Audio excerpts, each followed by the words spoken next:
Quero chamar aqui o Paulo Henrique. Cadê o Paulo? Ah, está ali atrás.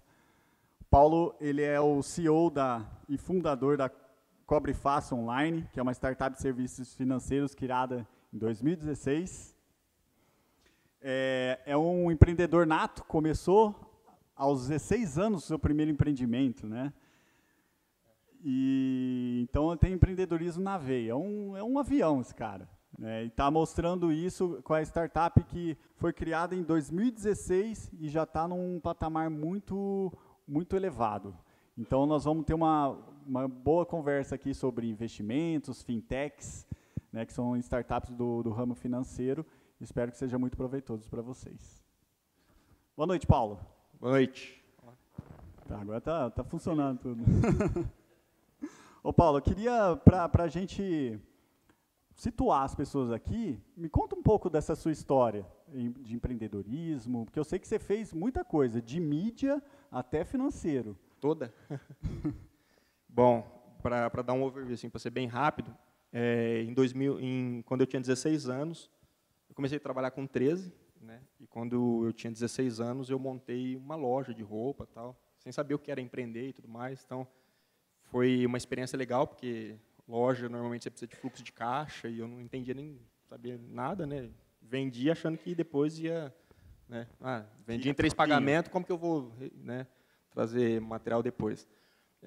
Com 18 anos, eu já trabalhava com a minha família, né, com meus tios, que vêm fazer fotografia, vídeo e tal, e meu sonho era trabalhar numa TV, mas uma cidade de 30 mil habitantes não tem TV.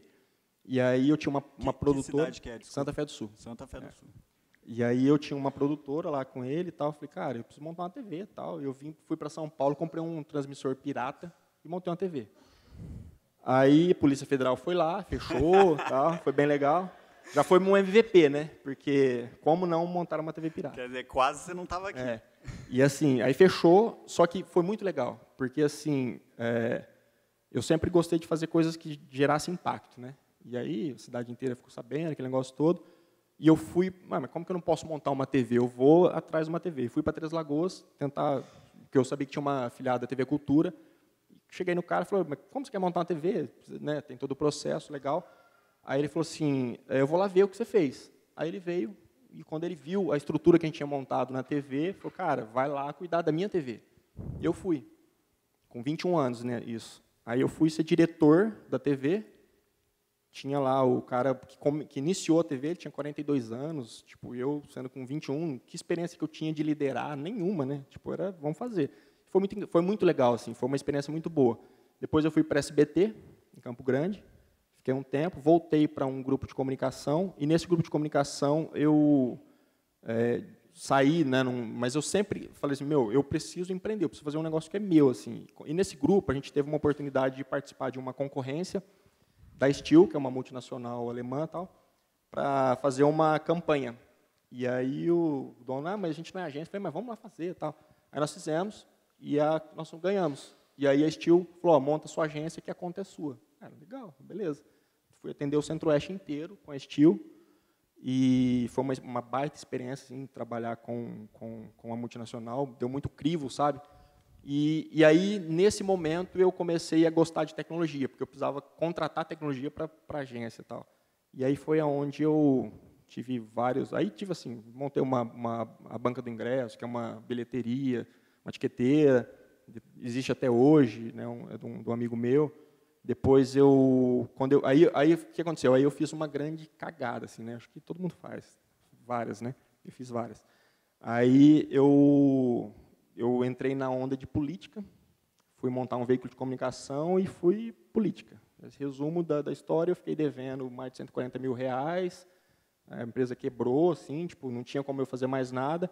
Aí eu falei para minha esposa, vamos embora para Rio Preto. No outro dia, ela falou assim, vamos embora para Rio Preto.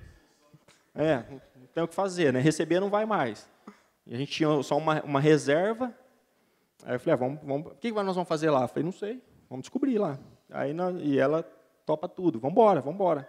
Aí no outro dia, passou 2 dias, a gente estava aqui no Ibis, estava até lembrando hoje isso, estava no Ibis, vendo o que a gente ia fazer aqui. Aí ficamos 3 dias no Ibis, aí, olhamos a cidade, falamos, beleza, vamos alugar um lugar aí, vamos ficar.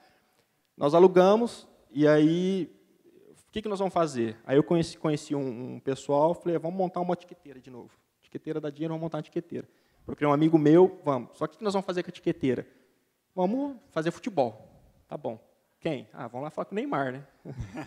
Aí eu peguei com o Paulo Simon, o cara que montou comigo, falou, minha mãe estava fazendo uma cirurgia, o assessor do Neymar me ligou e falou, vocês querem mostrar serviço? Quero.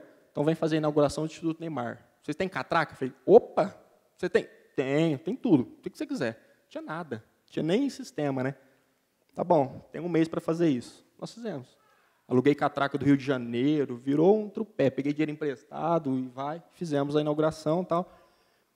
Não deu certo, a gente não tinha capital, né, para continuar o negócio. E aí eu decidi, falei assim, eu vou fazer eu queria vir para Rio Preto porque era um polo de franquias, eu queria montar uma micro franquia focada em tecnologia.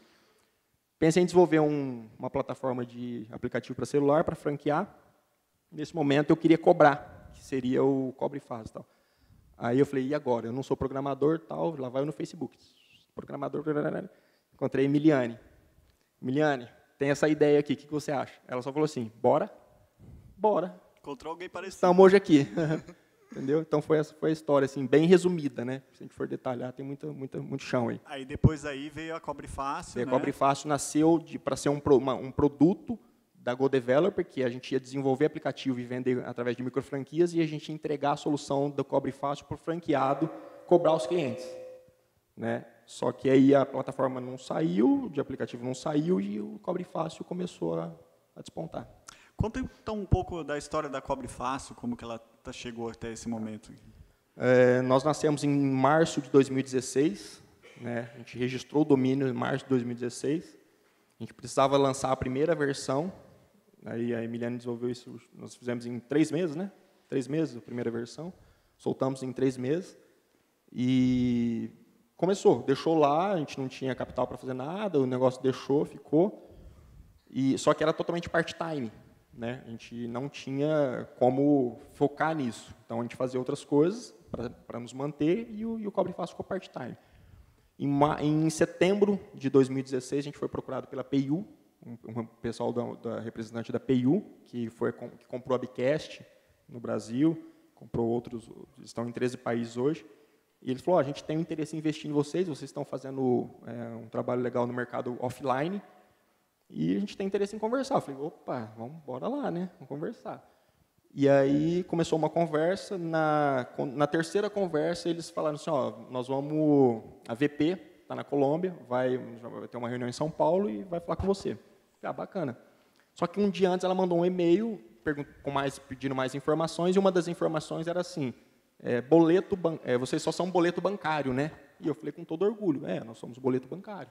Ela falou, para nós não funciona, boleto bancário só tem no Brasil. Nós estamos em 13 países, não faz sentido. E eu fiquei com aquilo na cabeça, falei, mas não é possível, né? Só no Brasil.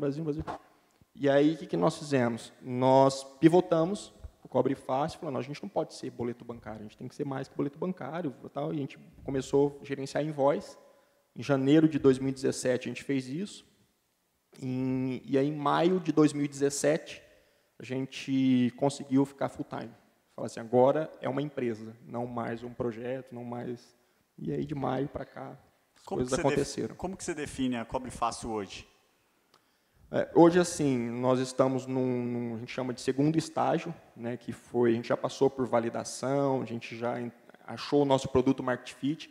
A gente ficou de maio do ano de 2017 até maio desse ano, que a gente chama de torneira aberta. Nossa intenção era crescer base de cliente e entender o mercado, não era vender. Vender era uma consequência. Hoje, nós acabamos de fechar a nossa rodada de investimento. Foi muito legal que foi fechado em 12 dias, sabe? Isso é raro, né? Foi raro. Então, a gente fechou em 12 dias. Ontem, eu tive uma reunião em São Paulo, mais um fundo querendo entrar e querendo cobrir a oferta do que a gente já tinha fechado e tal. Então, assim, é uma visão que, quando eu olho para maio de 2017, é completamente diferente, sabe? E hoje a gente está indo para a segunda fase, que a gente chama, que agora nos preparar para depois fazer growth mesmo, né? Então, agora é o momento da a gente já entendeu qual é o nosso mercado, já validou, sabe quem que a gente quer atender, quais são os clientes que trazem mais resultado, e agora montar uma estrutura para a gente começar a olhar mais para qualidade e não quantidade. Então, esse é o momento, a gente tem uma meta base nossa, que é crescer 300% até setembro do ano que vem, para a gente fazer a nossa segunda rodada oficial. Aí sim, a primeira rodada oficial de investimento. Legal. Eu tenho lido muito sobre fintechs e é um termo que está na crista da onda. Tá no alto, né? Até ali tinha uma pesquisa pela Fininnovation junto com o Banco Interamericano de Desenvolvimento, disse que no Brasil tinha 377 fintechs no Brasil. Né? Você que está nesse mercado, como que você vê as fintechs aqui? O que você está vendo desse movimento? Se você pegar números, 41% das fintechs não receberam investimento, não conseguiram receber investimento ainda. 46% nasceram de 2016 para cá. 51% delas ainda estão numa fase operacional, estão começando. E 8% ainda estão numa fase pré-operacional. O que isso representa? O mercado é muito novo. É um mercado que nasceu antes, mas ele começou a evoluir em 2016 para cá. Então, tem muita coisa para acontecer. O que eu vejo, assim, se você for... O mercado de fintech não é só meio de pagamento. Nós estamos mais focados em meio de pagamento. O mercado de fintech é muito grande. Né? Então, eu consigo falar do mercado que nós estamos, que é o meio de pagamento. O que eu vejo, assim, é um mercado que ele está ajudando a regulamentar. Então, por exemplo, a gente tem a Creditas, que é um bom case, eles ajudaram o Banco Central a regulamentar o crédito direto. Né? Então, ele foi regulamentado agora, faz pouco tempo. E eles participaram disso, ou seja, eles já estão desde 2012 fazendo isso, e agora que o Banco Central começou a olhar para isso. Né? Então, assim, vai vir muita coisa nova, vai acontecer muita coisa, e vai ter muita regulamentação pela frente ainda. Sabe? É um mercado que é muito recente, é muito novo, assim, não dá para a gente... É um mercado que... Banco, por exemplo, quando você fala com banco é um mercado que a gente não representa, sei lá, 6% do market share do mercado, entendeu? Pelos players que estão aí ainda é algo super novo, né? Que eles estão tentando se inteirar do que está acontecendo, né?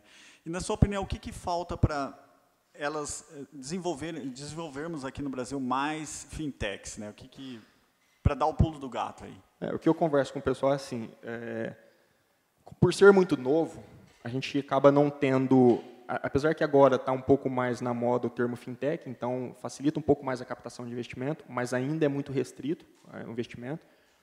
Por ser muito novo o mercado, então os players são muito novos, então não tem visibilidade. Quando não tem visibilidade, você não tem a facilidade de captar investimento. Quando você não tem a facilidade de captar investimento, você não tem dinheiro, você não consegue contratar gente boa, né? Então você não tem dinheiro e você também não consegue. A maior dificuldade hoje é você encontrar o equilíbrio operacional. Quando você fala de transação financeira e você fala de taxas muito baixas em cada operação, você não fala de uma mensalidade, de um sistema, de um RP que você vai cobrar R$200 e isso você vai conseguir ter uma receita alta, né, com 100 clientes. Quando você fala do mercado financeiro e fala de transação, é muito baixo. Então, o que acontece? Você tem que transacionar muito e ter muito volume para você encontrar o equilíbrio operacional. Acontece que você às vezes não consegue, você não tem capital suficiente para chegar naquilo. Né? E assim... Esse capital, você diz, também investimento para marketing, para poder aumentar a base aquisição de cliente para você começar a conseguir a encontrar esse equilíbrio operacional. Nós, graças a Deus, nós conseguimos fazer isso. Né? Então, a gente conseguiu, em um ano, conseguir atingir o nosso break-even e encontrar o nosso equilíbrio operacional. Então, a gente chama assim, a gente saiu da zona da morte. Né? Então, o que acontece muito é que as startups não conseguem, não chegam, sabe? E aí vem regulamentação, vem uma série de coisas que mata no começo, assim, mata... É bem complexo. Assim. Como que vocês conseguiram isso? Cara, não sei. Em um ano? Eu acho assim, nós somos em 4 na equipe, né? A gente sempre fala assim que o que a gente descobriu que execução é o que manda, sabe? A execução é o que manda em tudo, assim. Então, qual que foi? A gente focou em olhar para um detalhe. Nós precisamos trazer volume, nós precisamos trazer gente, trazer dinheiro. Então, e trazer clientes, né? Porque não importa o tipo de cliente, vamos trazer cliente para dentro, porque isso vai fazer com que depois a gente comece a limpar, vai ser algo meio que natural. E eu acredito que a gente conseguiu executar bem o que a gente se propôs a fazer, sabe? A gente continuou focado e direcionado em emitir boleto bancário, por mais que a gente está construindo uma outra visão por trás, mas a gente continuou muito focado nisso. E, graças a Deus, a gente conseguiu executar bem, assim. Mas não tem uma receita de bolo, não, é pura execução mesmo. A gente tenta... Uma das coisas que a gente olhou muito é que, no começo, a gente tinha medo de falar não. Então, o cliente falava, poxa, mas eu não vou te usar se você não tiver um botão X. Eu ficava desesperado, cara. Eu deixava a Emiliano louco. Eu falava, não, vamos fazer esse botão para amanhã. O cara, vamos perder o cliente e tal. Cara, isso aí, a gente perdeu, sei lá, 4 meses. Ela parava um negócio para fazer outro, outro falava outra coisa, falava, não, já faz aquilo que eu está pedindo, não sei o quê. Então, assim, e aí foi uma das coisas que a gente falou, não, para, se o cara não quer usar, não dá para atender todo mundo. E aí foi onde a gente começou a ganhar eficiência. A gente falou, não, vamos seguir aqui, no tempo certo a gente vai fazendo as coisas. E aí foi o que aconteceu. Nessa busca de novos clientes, vocês tiveram que ressaltar o diferencial de vocês, né? Qual que é esse diferencial?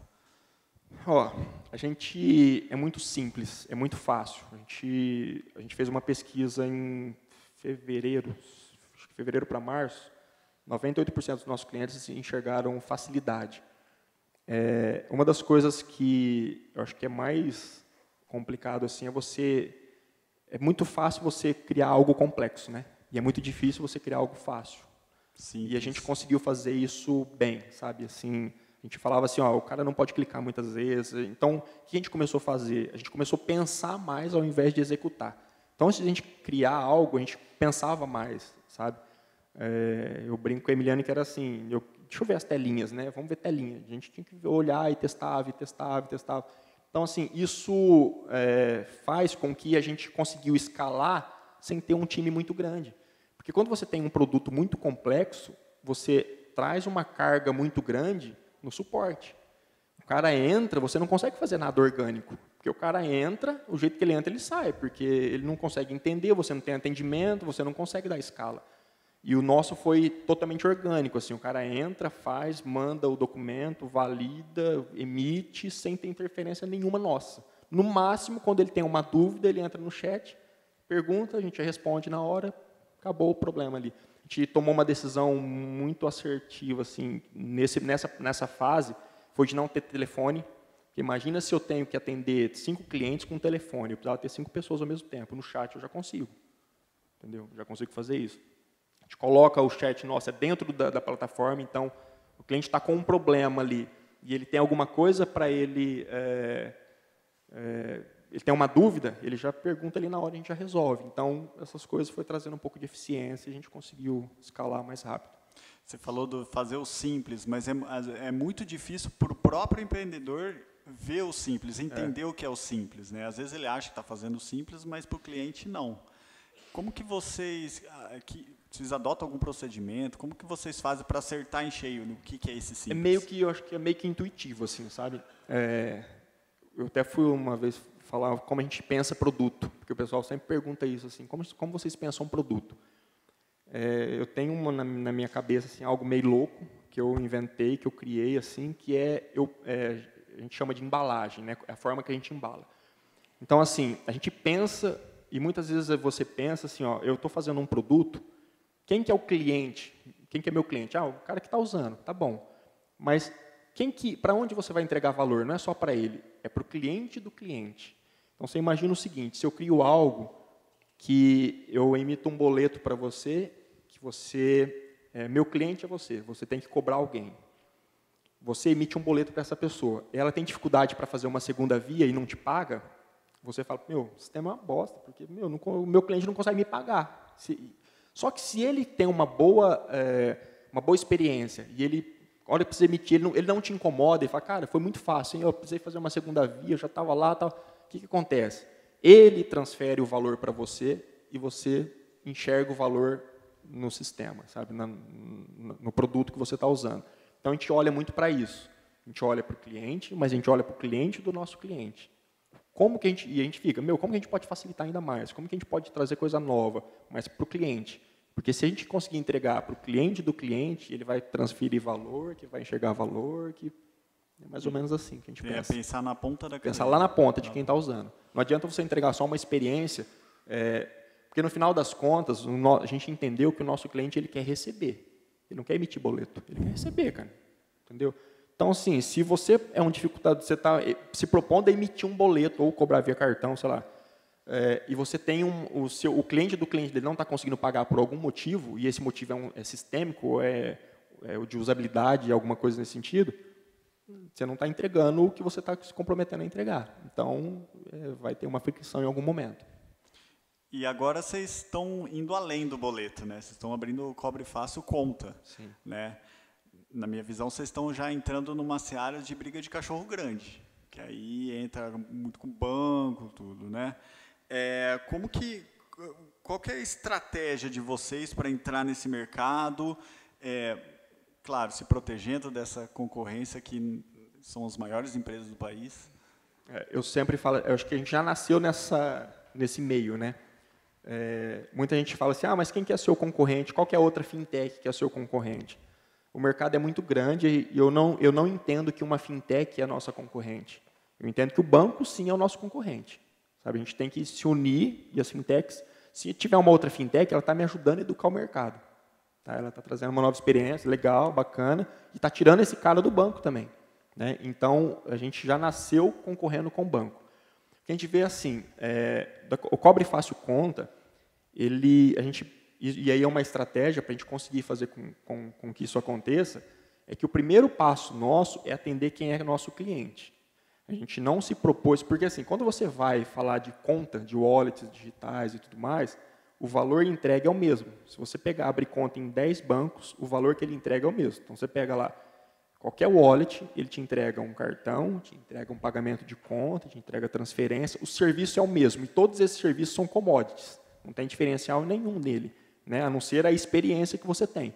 Você tem um aplicativo mais legal, o outro você tem um diferencial, o atendimento é mais bonitinho e tudo mais.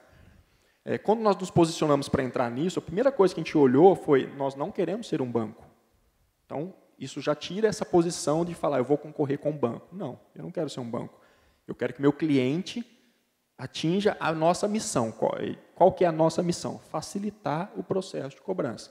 Então, uma vez que esse cliente vira para mim e fala, eu não posso usar o Cobre Fácil porque eu não tenho acesso a banco, eu não estou facilitando, não estou atingindo a minha missão, que é facilitar o processo de cobrança. Aí ele vai falar para mim, mas eu não tenho conta em banco, eu não consigo abrir conta em banco. O que eu estou facilitando? Nada, não estou entregando valor. Então, é estratégico. Então, tá bom, você não tem conta em banco, então agora você abre um Cobre Fácil Conta e você vai passar a ter totalmente os serviços que você precisa descentralizado de banco. Mas não é para concorrer com o banco. Tanto é que se ele fala assim, mas agora eu quero receber, sei lá, qualquer banco, um Sicredi da vida, um Bradesco, qualquer um que ele quiser, ele continua tendo essa liberdade de fazer isso. Ele não é obrigado a usar. Esse é o nosso primeiro passo. Porque existe uma população enorme de desbancarizados no Brasil. Hoje são mais de 55 milhões, né, de desbancarizados. Só que, veja bem, dos 55 milhões de desbancarizados, 40% não são economicamente ativos.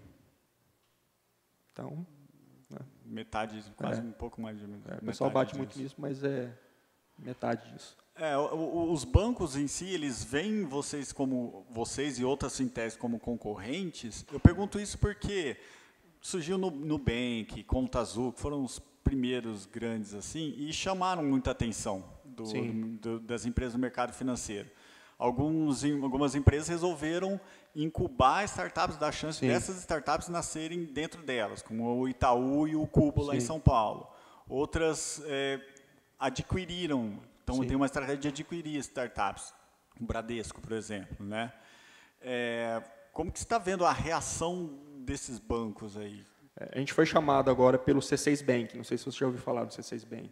Tá, okay. É um dos fundadores do BTG, o maior acionista, lá o Kalim saiu de lá, e eles montaram o C6 Bank, e eles têm lá o OP, que é um processo deles, para incubar fintechs e startups que tenham fit no mercado.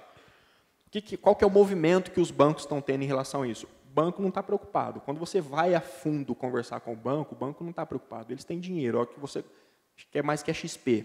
Começou a incomodar o Itaú e falou, vou comprar. Só não comprou o controle porque o CAD não deixou. Mas eles compram a hora que ele quiser e não adianta. Pode falar, o empreendedor pode falar, eu não vou vender, o negócio é meu. Tem isso. Ontem um cara perguntou para mim e falou assim, você tem amor ao seu negócio? Eu falei, quanto custa esse amor? Né?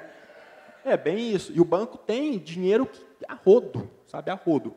Qual que é o movimento que a gente tem visto? A gente passou por essa série de rodada agora, e a gente teve que falar não para Votorantim.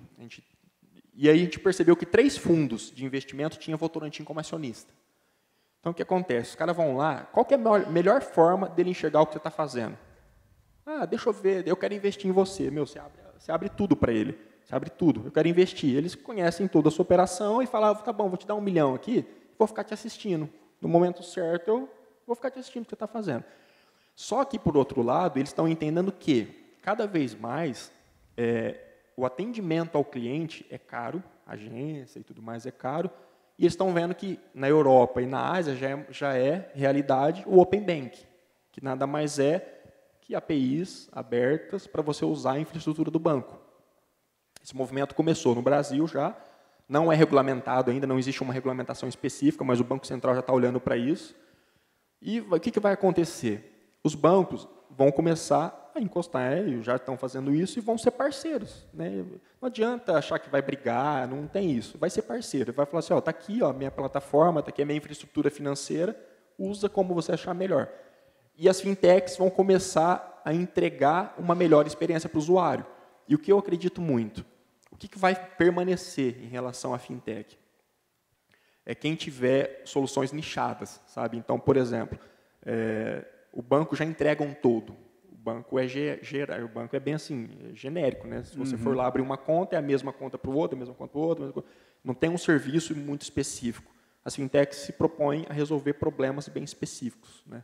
Então, acho que cada vez mais vão ter soluções um pouco mais nichadas, um pouco mais específicas, que consigam resolver aquela dor específica de um nicho de mercado, e eu acho que é o que vai prevalecer. Legal. Pensando lá na frente, daqui 20 anos, como que você vê um banco daqui 20 anos? Eu vejo assim, eu acho que pagamento vamos dizer assim, eu não falo nem em mobile, sabe? Não é só celular, não. Pagamento em dispositivos. Isso aí vai crescer muito. Wearables, tudo. Vai crescer muito. Qualquer dispositivo. Relógio. Daqui a pouco você vai pagar com relógio, não sei o quê. Então, assim, isso vai crescer muito. E o pagamento que a gente chama transparente. Então, você imagina que a recorrência está vindo muito forte, né, em todos os tipos de serviço. E o pagamento transparente, eu acredito que vai ser muito forte. Então, assim, você vai, sei lá, você vai pegar um Uber, você desce hoje do Uber, está pago. Você precisa fazer alguma coisa? Não. Você sabe que pagou e o Uber sabe que recebeu. Só que não teve intervenção nenhuma, já está lá. Eu acredito muito nisso.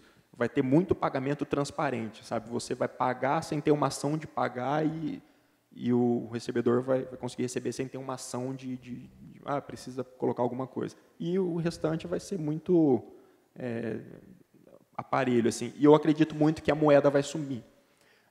A gente foi investido pela Brinks, e a Brinks tem um estudo que fala que assim, a Brinks, o maior mercado dela, além dos Estados Unidos, é o Brasil, de transporte de valor, em espécie. Então, você imagina o tamanho do mercado. Nos Estados Unidos, o mercado lá, para o Brasil chegar ao mercado dos Estados Unidos, de bancarização, vai demorar 20 anos. Se aqui é o maior mercado, você imagina o tanto de moeda que vai existir ainda, sabe? É muito cultural ainda. A gente ainda tem muita questão cultural, assim. Então, eu acho que moeda vai permanecer para os próximos 10 anos. Essa questão de pagamento com QR Code vai mudar muito, porque hoje cada um tem um padrão de QR Code. O Banco Central acabou de falar e declarar que vai padronizar isso e vai fazer os pagamentos instantâneos. Cara, isso muda muito. Quem não está habituado com pagamento instantâneo, o que o Banco Central está falando? Em linha geral, assim, ele está falando que TED, esquece. Eu vou ter se eu tiver conta em qualquer banco aqui, e você tem outro, eu vou fazer um pagamento instantâneo. 24 horas por dia, 7 dias por semana. Significa que se eu te mandar agora, está na sua conta agora. domingos, qualquer horário, entendeu?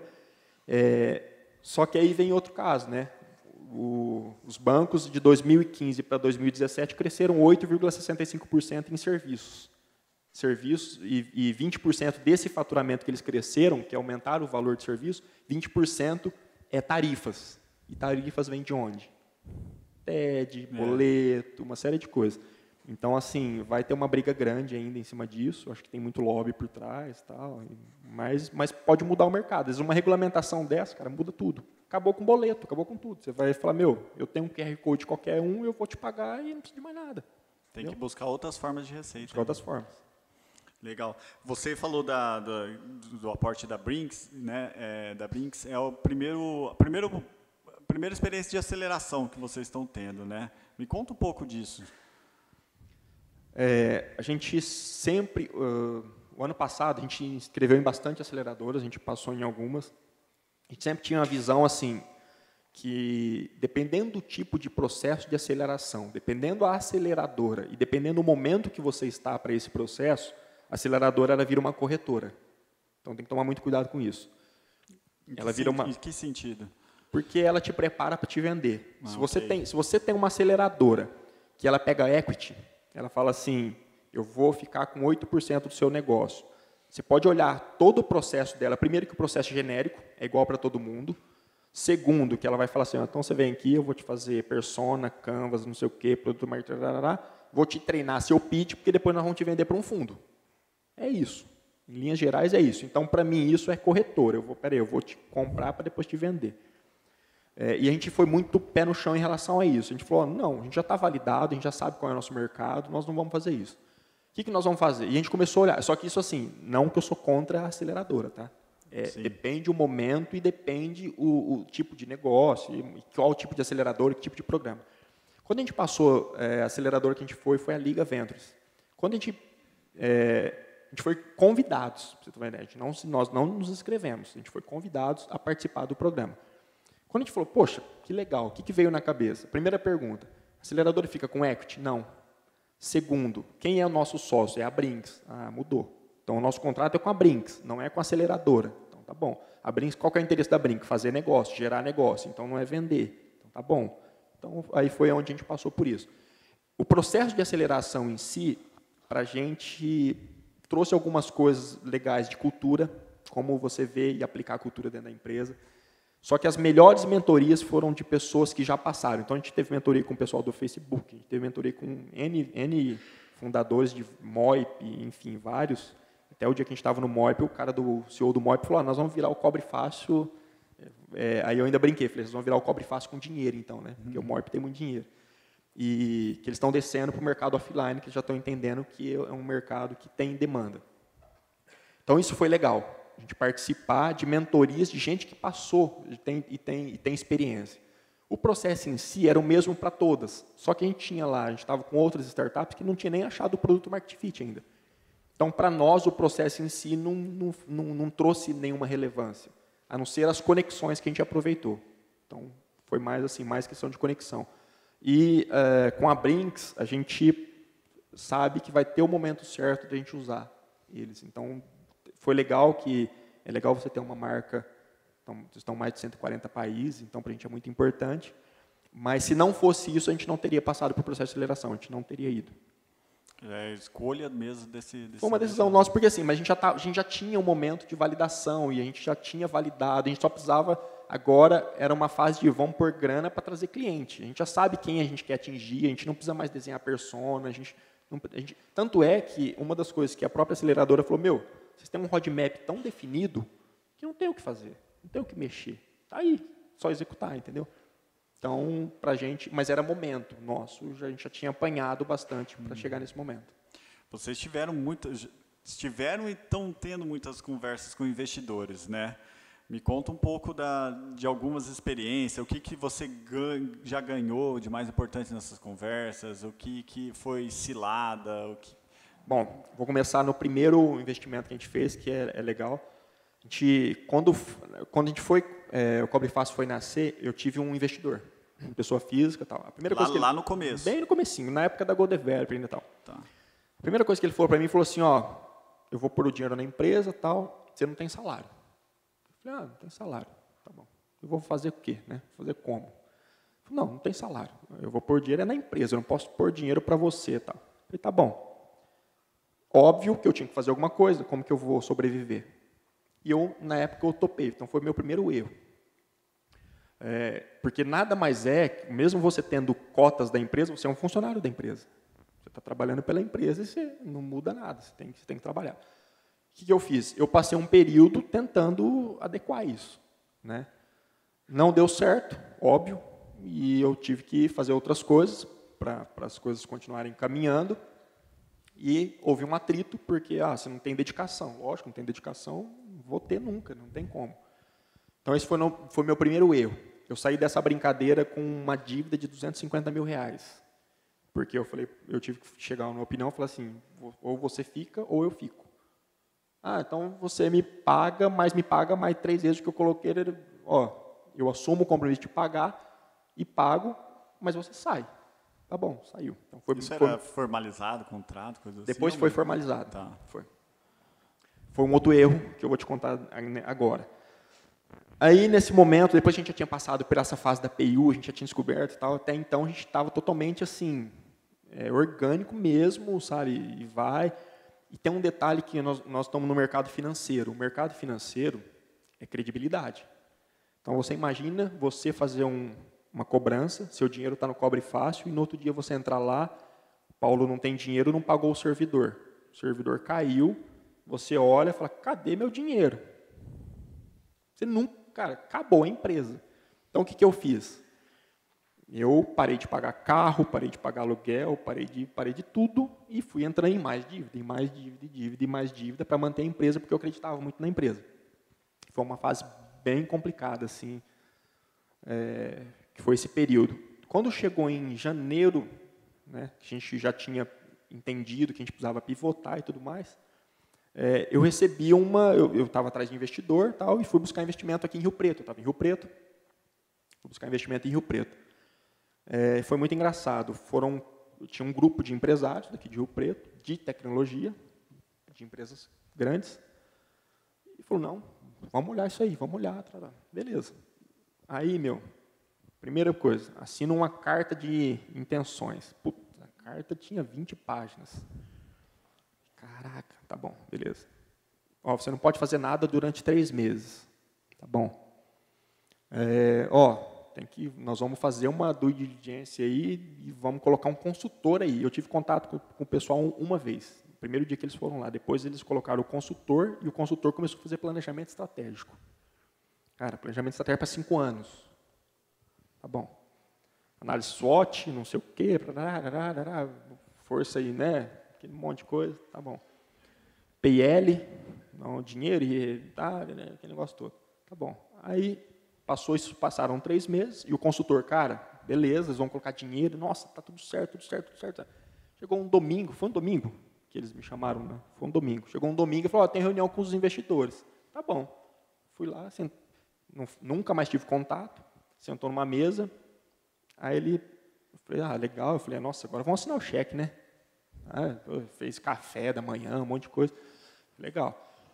Cara, simplesmente falaram assim, a gente chamou aqui para falar que a gente não vai continuar. Na hora, cara, eu fiquei sem reação, assim, sabe? Falei, putz, sabe? Tá bom. Fui embora. E o que eu tirei de lição disso tudo? No outro dia eu acordei, cara, eu cheguei destruído em casa, né? Porque assim, a gente estava tudo certo, eu parei 3 meses, tal. E nesse processo, eles fizeram assinar a confissão de dívida. Esse parei 3 meses é não mexer na empresa. Não faz, tipo, continua, mas não faz nada novo, porque não pode, porque não sei o que e tal. Cara, erros. E aí, para o pessoal que for passar por isso, não cometer como eu cometi, como a gente cometeu. Primeiro, analisa o perfil do investidor. Então, são pessoas que... depois eu falo de perfil, vamos lá. Primeiro, não existe isso, você parar a empresa porque o cara está analisando e tal. Isso aí, cara, é quando você está faturando muito e quando você vai fazer um processo de fusão, quando você sabe, é muito lá na frente. A gente não tinha premissa de nada. Então, não adianta, como que eu vou montar um planejamento de 5 anos se eu não sei nem quem que eu quero atender? Se eu não sei como que eu não tenho nem sei quem que é o meu produto do Market Fit, entendeu? você tem uma ideia, a Movile, o pessoal conhece a Movile, que é dono do iFood e tal. Cara, a Movile faz planejamento de 12 meses, com revisão a cada 6 meses. O mercado muda assim, ó, do dia para a noite, como você vai fazer 5 anos. Eu sei lá o que vai acontecer daqui a 5 anos, entendeu? Não dá. Você tem que ter uma visão, você tem, saber onde você quer chegar e tal, mas não é um planejamento. Então, assim, e tinha umas coisas do tipo, como você vai fazer isso? Não sei, entendeu? Não dá para fazer. Um outro erro gigante, assim, perfil. Eu errei muito, assim, porque por eu achar que eles são grandes empresários de grandes empresas de tecnologia, onde eles colocassem a mão ia dar certo. E é uma experiência muito grande do Juliano Dutra, que é um dos caras que nós estamos trazendo para o board do nosso negócio, que ele foi um fundador do iFood, fundador da Rápido, que a Movile comprou tudo, e ele fala assim, Paulo, a Movile chegou um momento que, por ela ser muito grande, ela achou que onde ela colocasse a mão também ia dar certo. E a gente viu que não é assim, entendeu? Não é assim, não dá para fazer. Um terceiro ponto. Não adianta você ter a burocracia de uma IBM se você não tem o tamanho de uma IBM. Então, cara, não adianta eles virem para mim fazer um processo de uma rodada de investimento e querer analisar documento, fazer planejamento, se eu não tenho todo esse processo, entendeu? Era impossível fazer isso. Tanto é que nós passamos essa rodada de investimento agora, inclusive um fundo japonês. Cara, os caras analisaram mais o empreendedor. Pra você ter uma ideia, eles ligaram para um amigo meu no Canadá. Então, assim, o cara vasculhou a minha história, a minha vida, mas analisando mais o empreendedor e a estratégia de visão como empreendedor do que documento. Sabe o que ele pediu de documento? Me dá o que vocês faturam, me dá 3 extratos, o que vocês querem chegar, quanto vocês vão gastar, e me fala o seguinte, certidão, tem processo, não tem, isso, pronto, entendeu? Então, você vê a diferença, entendeu? Você vê a diferença e, assim, hoje nós estamos falando de um valuation de 10 milhões, naquela época eu devia estar falando se tivesse menos 10, era menos 10, né?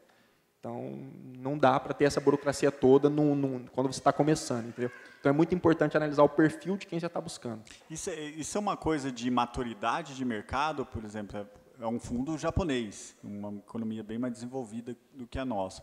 Ou é outra coisa? Eu acho que é maturidade, não digo de mercado, porque eu não falo assim, não é a região, não é por ser Rio Preto, não é isso. Mas eu falo que é a experiência do tipo do negócio. Então, por exemplo, óbvio, quando eu comecei o Cobre Fácil, cara, quando nós tomamos a primeira fraude, eu falei, acabou, né? Ferrou. Eu nem sabia que existia fraude. Pronto, tomou a primeira fraude. R$14 mil, o cara emitiu um boleto lá da Energisa falando que estava cobrando transformador, né? Um negócio de transformador. Eu falei, caramba, e agora? Ferrou, né? Tipo, não sei o que faz com isso. E a gente vai aprendendo, né? Então, o que eu vejo? Às vezes, eles aprenderam também nesse processo. Não foi só a gente que aprendeu, sabe? Eu não falo isso de forma pejorativa, não falo isso porque, os caras... Não, eu tenho amizade com todos eles. Foi um aprendizado para mim, foi um aprendizado para eles. Não é assim que se lida com startup. Se você está pensando em investir em startup e está achando que você vai ter o mesmo processo para uma empresa que é extremamente tradicional, que você vai lá e fala assim, quanto tem de estoque que tem isso? Então, beleza, tem isso. Quanto você quer vender aqui? É diferente, entendeu? Então, eu acredito que, não sei se eles já tinham outros investimentos nessa linha, mas pela conversa, não. Então, eram pessoas assim, extremamente sábias do negócio dele, sabe como, mas ainda não tinha o perfil de investidor anjo, por exemplo, entendeu? Não tinha esse perfil. Então, que é um dos, vamos dizer assim, é um dos piores investimentos, né? Que é o investimento anjo, semente ali, que a gente chama de seed, é um investimento que o risco, cara, incerteza é enorme, sabe? né? Só que a gente depois conseguiu captar investimento anjo e ontem eu estava em São Paulo, tive reunião com os investidores anjos, e o cara olhar e falar assim, você tem noção que quando eu coloquei dinheiro, meus 10% valia R$40 mil. Hoje, meus 10% vale R$1 milhão. Aí eu falei, quer vender? Vende para o fundo, quer comprar, já vende. Então, tipo assim, olha o tanto que o cara fez. Então, é muito legal isso, sabe? Tipo, mas ele teve a maturidade e se perdesse. O risco era gigante, né? Qual que é o melhor momento para uma startup buscar esse investimento? Eu acho que o que a gente mais aprendeu, assim, o que eu mais aprendi lidando com tudo isso, de captar investimento, é que todo mundo foca em plano de negócio. Eu também, não tinha visão, nem imaginava que existia planejamento financeiro. Para mim, planejamento financeiro era dentro do plano de negócio. E o principal erro é você achar que o plano de negócio é o plano financeiro. O plano de negócio é assim, eu vou faturar tanto, eu vou cobrar tanto, eu vou gastar tanto, daqui tantos meses eu quero chegar e tal. Né? Plano financeiro é assim, o plano de negócio está lá, eu preciso chegar em 1.000 clientes. Né? Como eu chego em 1.000 clientes? Eu preciso de 100 mil reais. Tá bom, 100 mil reais. Como que eu vou ter esses 100 mil reais? Eu vou captar. Captar de quem? De um anjo? Então, de um anjo. Quem é esse anjo? Quanto que eu vou abrir de equity por esse anjo? Tá bom, aí eu cheguei nessa primeira fase. Qual que vai ser a minha segunda fase? Quanto eu vou abrir? Qual que vai ser a terceira? Quando você chega numa fase que você está próximo de fazer o exit, e aí depende muito de perfil.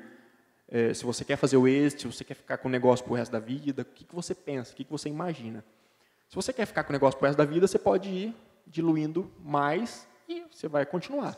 Se você não quer, e você quer crescer aceleradamente, você vai ter mais rodadas de investimento para crescer mais aceleradamente. Cada rodada de investimento, você está diluindo cotas. Né? Então, se você chega e fala assim, bom, eu vou captar hoje, igual o caso nosso. Ontem o cara virou para mim e falou assim, se eu colocar 1 milhão e cobrir a oferta, é um problema bom ou ruim para você? Eu falei, cara, nesse momento é ruim. Né? Porque, assim, não adianta, a gente não precisa desse dinheiro para essa fase nossa. Se eu captar muito, o que vai acontecer? Meu valuation é 10 milhões, eu vou abrir 10%. Né? Só que daqui a um ano, eu vou ter que fazer uma nova rodada. E eu já sou diluído em 10%. Quando eu chegar na série B e tudo mais, se os founders tiver menos que 70%, os fundos já não olham com bons olhos. Né? Então, acho que a melhor coisa é você já ter definido aonde você quer chegar, como você quer chegar, e montar o planejamento financeiro. Eu vou abrir tanto e não captar muito dinheiro, porque muita gente, assim, nossa, eu vou captar 2 milhões. E, às vezes até consegue captar 2 milhões. Cara, mas não vai conseguir executar tudo aquilo para chegar à próxima rodada e o dinheiro vai acabar e começa a gastar em coisas que não deve. Tal. É aquela velha história da mulher grávida.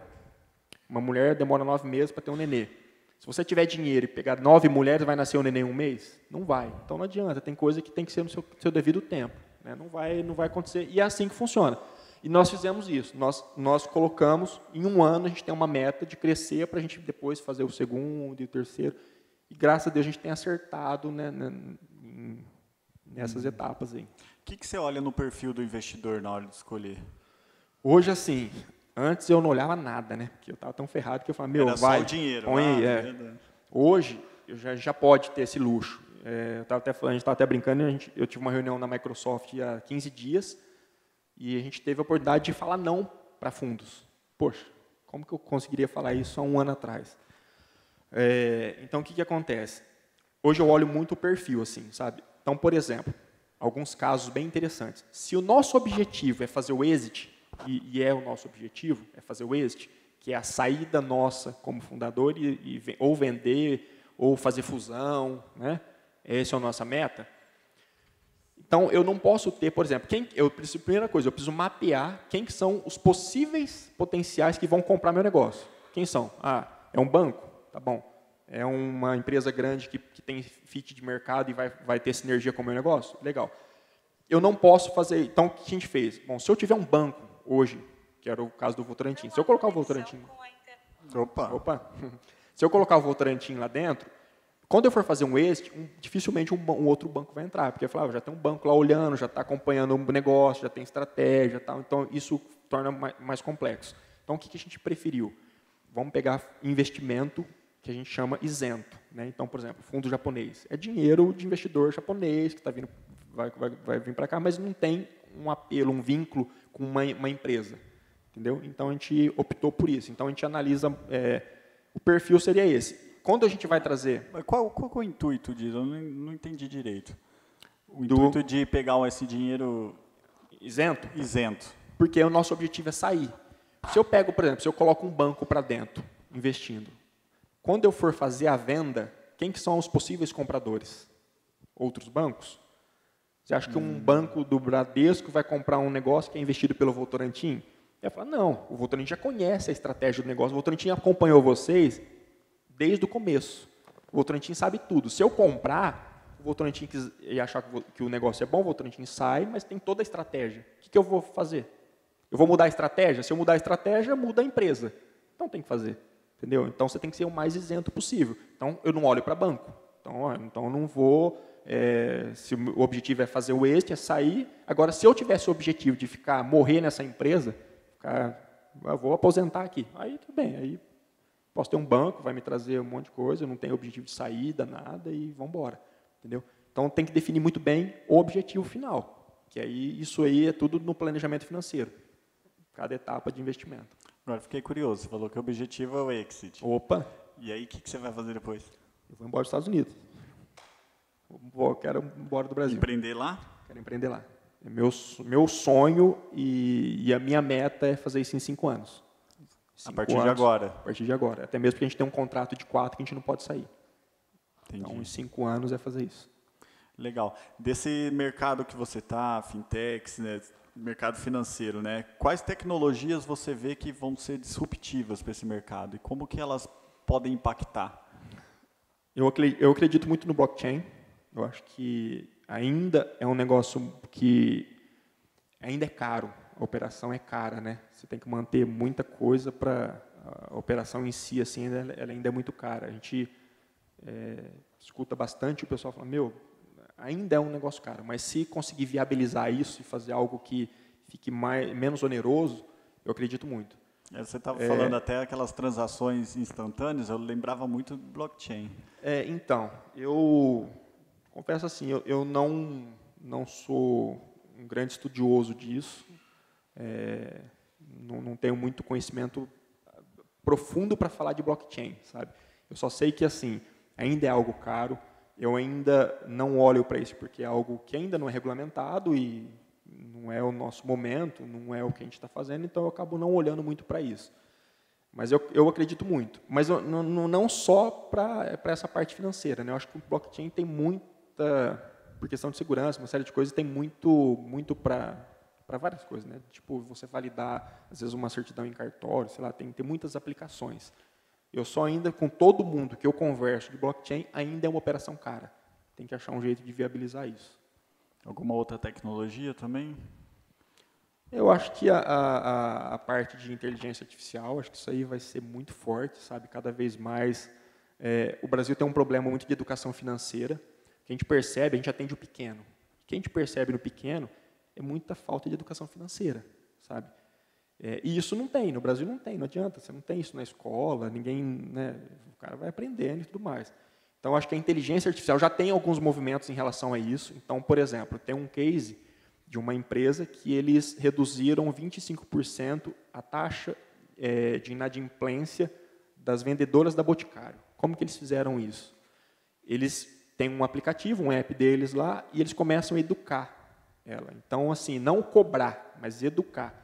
Se você o juro é não sei o quê, né? Você sabe que se você não pagar o juro, pagar em dia, se você isso, fluxo de caixa, não sei o quê, vai começando a criar uma educação financeira. Isso vai trazendo uma eficiência maior. E isso aí eu acredito que vai ser usado muito. Então, por exemplo, você tem lá, sei lá, você tem um app do seu banco e ele vai começar a te falar, eu tenho visto que você paga seu cartão, sei lá, todo dia com 5 dias de atraso, e vai começar a te ajudar em relação ao seu dia a dia financeiro. Eu acredito que isso aí vai crescer muito. A Cobre Fácil está entrando com essas tecnologias? Não, a gente ainda não olhou para isso, a gente já olhou para chatbot, assim, para tentar ver algumas coisas em relação à cobrança. A gente ainda tem muita coisa para olhar antes disso, sabe? A gente ainda tem bastante coisa para fazer antes de chegar num nível desse, assim. Você falou em alguns momentos aqui sobre regulamentação, né? O mercado financeiro brasileiro é um dos mais regulamentados do mundo, né? É um case mundial, né?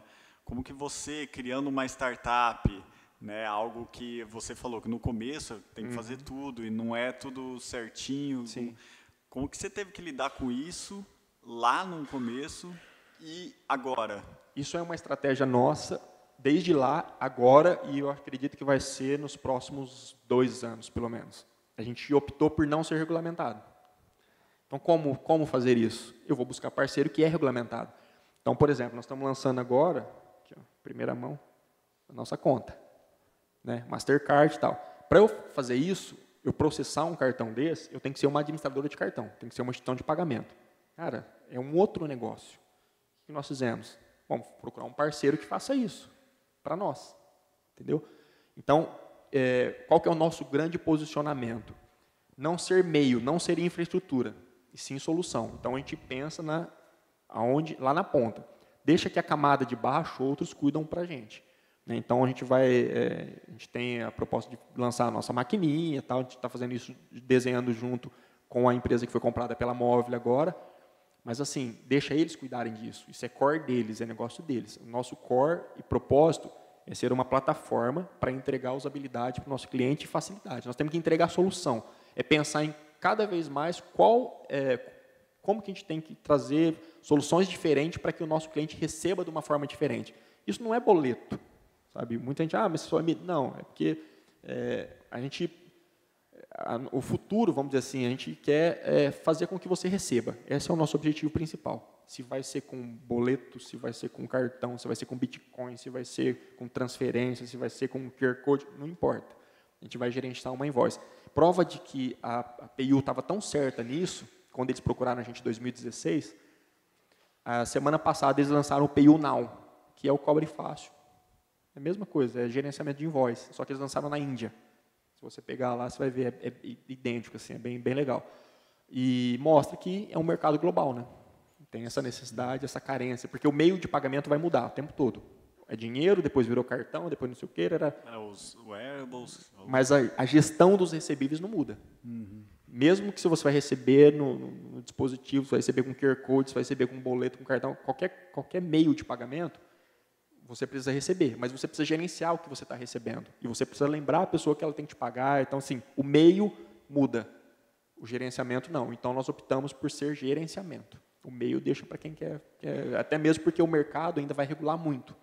Enquanto está nessa regulação, você imagina se o Banco Central fala assim, agora o QR Code vai ser padrão. Cara, como que eu faço? O banco vai lá, vou fazer. Como que a gente faz? Nosso dinheiro é contado e é muito limitado. Eu não tenho essa velocidade nem grana para fazer isso. Aí eu vou parar uma operação para cuidar de uma regulação. Aí eu morro. E aí por isso que muita gente morre. Saiu agora a lei do marketplace, muitos morreram. Porque estava na camada de baixo. Ó, eu vou fazer tudo. Cara, não adianta, não tem como fazer tudo. Depois, quando você tiver grana e tiver grande, aí você pode falar, agora eu vou verticalizar isso, vou verticalizar aquilo, agora eu vou... Né? Aí você pode se dar o luxo a fazer isso. Mas então, isso a gente optou por não. Nunca rendeu alguma sanção, alguma coisa, Nenhuma. algum risco maior assim na empresa? Não. Aí você tem que procurar o parceiro lá, que tenha lastro, né? Parceiro que já está regulamentado, Banco Central e tudo mais. Então, para nós é tranquilo. Legal. Você falou em algum momento que o dinheiro uma prova disso, só para pegar o gancho. O Banco Neon. Quem lembra aqui do Banco Neon, que aconteceu no Banco Neon, né, que passou lá que o Votorantim teve que entrar? Na verdade, o que eles fizeram? O Banco Potencial entrou para fazer a operação, porque o Banco Central é regulamentado, o Banco Neon não podia fazer, o Banco Neon é uma empresa de tecnologia, como a gente. O Banco Central entrou, liquidou o Banco Potencial, mas para eles não confundirem o usuário, eles fizeram o Neon Pagamentos e o Banco Potencial transformou o nome em Banco Neon. Aí, quando você fazia uma TED, você estava fazendo através do Banco Potencial, mas porque mudou o nome é Banco Neon. Então, para falar, Banco Neon, a gente não faz isso, a gente não esconde. Tanto é que se você pegar o nosso cartão, está lá, processado por acesso card. Né? É a nossa processadora. É eles que estão processando. Então, assim, não tem o porquê eu fazer para esconder isso e falar que não é acesso que está processando para tentar falar que é tudo meu, igual o que eles tentaram fazer. Cara, não adianta. Uma hora, sei lá, entendeu? A gente tem que ter transparência. Você falou em um momento que o dinheiro vai desaparecer. Você mencionou dinheiro físico ou dinheiro mesmo? Não, eu acho que o físico, né? O físico. Assim, vai começar a desaparecer, né? Vai cada vez menos. Você vê que engraçado, né? Na China, pagamento com QR Code, né? Você viu o que aconteceu, né? Celular, no Japão, celular, é ônibus, você paga o celular. É tudo assim, você pega lá, tem mendigo com um crachazinho para você pagar com QR Code. No Brasil, isso aí vai, por exemplo, se você pegar, por que mais e mais as empresas estão investindo no dispositivo ainda de cartão. É cultural, entendeu? É cultural. A pessoa não tem um hábito. Se você pegar pessoas com 35 anos para cima, de até um salário mínimo e meio, já isso é pesquisa, saiu semana passada, eles preferem pagamento na lotérica. Aí você fala, mas pô, são desbancarizados e tal. Mas por opção, porque eles já são tão taxados em bancos e eles se sentem tão lesados que o banco coloca uma taxinha que ele não sabe. O que acontece? Ela fala, eu não tenho poder, eu vou lá no banco, eu vou lá falar com o gerente fala para mim, mas é uma taxinha. A pessoa fala, tá, e aí? Se é uma grande empresa, liga lá e fala, não, eu vou estornar essa taxinha. Se é um pequeno, cara, entendeu? Assim, então, isso mostrou que pessoas com 35 anos até um salário mínimo e meio preferem ser desbancarizado mesmo com o dinheiro e contar isso aí, pagar na lotérica. Uma prova disso, a Brinks tem 22.500 pontos de arrecadação de correspondente bancário no Brasil. Por conta disso. Porque a gente está vivendo, a gente fica num mundo aqui de São Paulo, Rio de Janeiro, a gente olha para isso, né? Vai lá para o Nordeste, vai para... Cara, é um outro mundo, entendeu? Até porque se dinheiro físico acabar, a Brinks fale, né? Nesse sentido, né? É isso aí, Aí eles vão ter que comprar o cobre fácil. Né? Legal. Paulo, nós estamos quase no final. Eu queria fazer uma espécie de bate-bola com vocês, umas perguntas mais rápidas aqui, que a gente sempre faz com os nossos convidados, né? Queria que você mencionasse um livro que te marcou na sua vida. Um livro? Incrivelmente Simples. Incrivelmente Simples? O que faz ele falar? Ele é um livro da Apple. Na verdade, é o cara que ele foi a história inteira do Steve Jobs. Ele foi o cara criativo do Steve Jobs, de marketing. E ele conta tudo como o Steve Jobs pensa produto, e pensa marca, e pensa posicionamento, e como ele traz para tudo que ele pensa, ele fala, tem que ser simples, tem que ser muito simples, tem que ser muito simples. E ele conta aí a história de todo, desde quando ele foi para a Apple, depois ele saiu, foi para a Pixar e tudo mais, depois ele volta. E é bem bacana, é um livro muito bacana. Assim. Qual que é o nome dele de novo? Incrivelmente Simples. Incrivelmente Simples. É um caso bem, pra você ver, de simplicidade. Você vai comprar uma música no iTunes, qualquer música custa, sei lá, $1, vai um exemplo, $0,99, $1 lá. Qualquer uma, você escolhe, vou comprar 10, estou pagando $10, beleza. Quando a Microsoft tentou fazer isso, ela fez você comprar uma quantidade de moedinha. Se você comprar 10 moedinhas, você troca lá, sei lá como chamava da Microsoft lá, você troca lá, e cada música tem, uma música custa 5 moedinhas, outra custa 2, cara, olha que trem complexo, entendeu? Sendo que, cada música custa tanto, era mais fácil. E ele cita fala bastante casos assim de produto, de como o Steve Jobs pensava. Então, assim, como a gente tem esse posicionamento de ser simples, foi o livro que mais me chamou a atenção. Assim. Legal. E uma ação rotineira que te faz crescer? Crescer? Cara, eu gosto de ler muito, assim.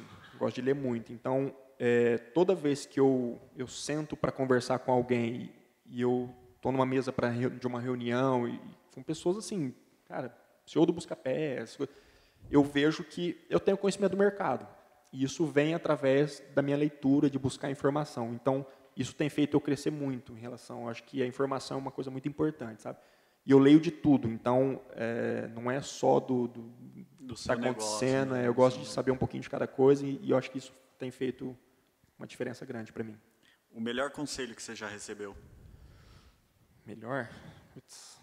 Eu recebi, eu me lembro de 2, assim, 2 bons. Minha mãe sempre falava, não importa o que aconteça, seja sempre honesto. Minha mãe sempre foi muito isso, sabe? Falou, não importa, aconteça o que acontecer, seja honesto. Você vai perder? Beleza, mas seja honesto. Isso sempre me marcou. E um outro foi uma pessoa que ela falou para mim assim, falou, Paulo, cara, você tem bastante ideia bem bacana e tal, mas execução. Cara, tudo se define em execução. Você pode ter a melhor ideia, você pode ter... Execução é algo que faz a diferença. E eu inclusive ganhei um livro dessa pessoa que chama Execução. E assim, um bom livro também. E isso ficou na minha cabeça, cara. Tudo que eu vou fazer, eu falo, putz, tem que executar, não adianta, sabe, não adianta, vamos executar, tem que fazer e a gente até fez uma caneca lá que a gente coloquei a frase que era assim, faça dar certo até dar certo. Então, é pura execução. Então, isso aí me marcou bastante. Legal. Um ponto forte seu. Ponto forte? Cara, eu sou extremamente otimista, sabe? Eu me lembro pouquíssimas vezes que eu me peguei assim, putz, não vai dar certo, sabe? Eu acho que foi muito raro, assim. Para mim, tudo vai dar certo, vamos fazer, tem que fazer, e se não fizer, é fácil dar certo, é dar certo. Então, vamos fazer. Né? Eu nunca tive plano B. Ou faz ou não faz, cara. Não tem jeito. Eu não tenho um pai que é rico e vai falar assim, não der certo, vou te mandar uma grana aí. Não tem isso. Então, tem que dar certo. Então, assim, acho que eu sou bem resiliente, sabe? Vamos lá. Uma última. Um conselho para quem está criando uma startup aqui. Cara, e aí isso é legal porque assim eu errei muito até eu conseguir entender que ideia não vale nada. Errei muito. Eu achava que, nossa, eu tinha uma ideia que valia muito, sabe? Putz, essa ideia, cara, não, põe dinheiro porque essa ideia, é a minha ideia, não vale nada. Porque era só a minha ideia. Ninguém queria isso, entendeu? E aí tem aquele negócio de validar alguma coisa que todo mundo fala, eu vou validar. O cara faz 10 perguntas. Faz 10 perguntas, 2 é amigo, 2 é parente, aí todo mundo fala, não, legal, assina aqui o contrato. Ah, não, depois eu não vou assinar, não compra. Então, validação tem que ser... Então, assim, ideia não vale nada, resolva um problema real, ponto, real. É uma necessidade, e uma necessidade que você consiga olhar e falar assim, bom, é um problema real? Mas eu consigo escalar esse problema? Vários têm esse problema ou é um número muito limitado que tem esse problema? Se é um número limitado, já não é startup, você não consegue escalar. Tem que ser algo que é muito real e tem que ser muito escalável.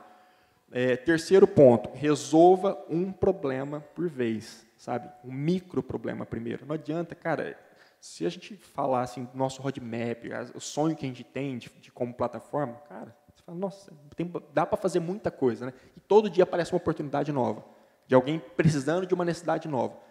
No começo, eu entrava de cabeça nisso. Não, vamos resolver o mundo, vamos fazer...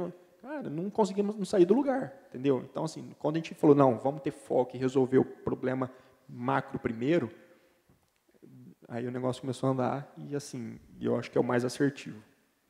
Legal. Paulo, agradeço demais a sua presença aqui. Obrigado. Eu acho que foi muito legal a conversa. É muito pouco tempo para falar de investimento, né? Bastante coisa. O Paulo ele vai estar por aí um tempinho, então quem ficou com dúvida, já aproveita, né? E eu queria já deixar o convite para o próximo Startup Grind, vai ser no dia 23 de outubro, vai ser o último talk show nosso do ano, vai ser com o Gabriel Moreno, que é o cofundador da Papá.